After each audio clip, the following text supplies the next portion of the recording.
今日頓頓帶大家嚟睇嘅係我哋拱北關口嘅個物業，叫做我哋嘅觀辰246。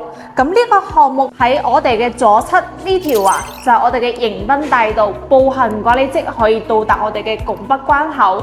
喺我哋嘅右側呢條係我哋嘅桂花路，直接去連通到我哋嘅青茂關啦，直接嘅話你翻到我哋澳門嘅。咁另外仲有我哋嘅珠海站，你直接去廣州北京、上海都係非常之方便嘅。所以我哋係一個雙關口嘅物業嚟嘅，咁非常之適合好多啲喺澳門翻工嘅，包括嘅話你喺澳門覺得澳門樓價太貴，不妨都可以考慮下呢個項目。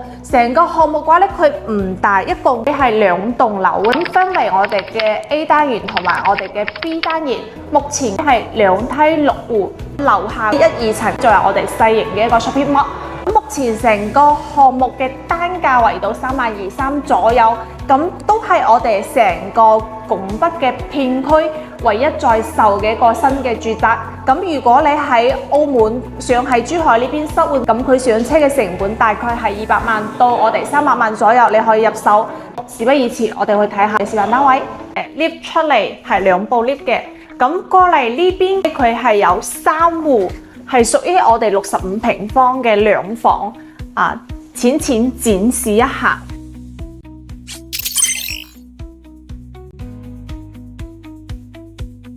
情侶一家3口係非常之適合嘅。咁佢呢個視野點解會作為一個推薦呢？因為係非常之開闊嘅。但係我哋珠海今日落雨，全部都係精裝膠觀辰嘅膠附，係做得非常之好嘅。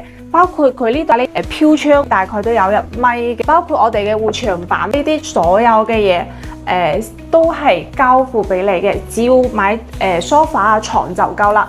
咁呢個戶型 total 只要200萬左右就可以入手啦。啱啱就同大家指示我哋嘅65平方，咁我哋而家入嚟嘅係我哋78平方嘅。佢係屬於西南向戶嘅，佢入戶呢個位置屬於自己獨立嘅一個空間，望出去其實係可以望到我哋嘅拱北關口嘅。咁我哋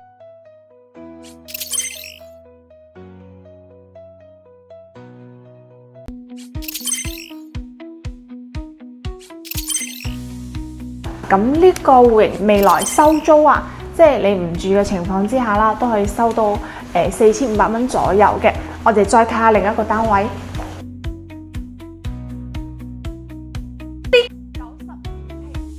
有2個單位嘅形象嘅一個戶型。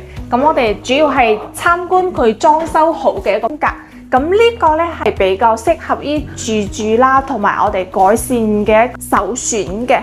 包括我哋嘅客廳嘅話係非常之闊落嘅，咁望出去嘅景觀嘅咧，我哋嘅板張山啦，咁攝影星嘅咧係跟隨我哋嘅鏡頭做一個展示。咁呢個戶型都係成個項目裏面最貴嘅單價，大概為到340萬左右啦。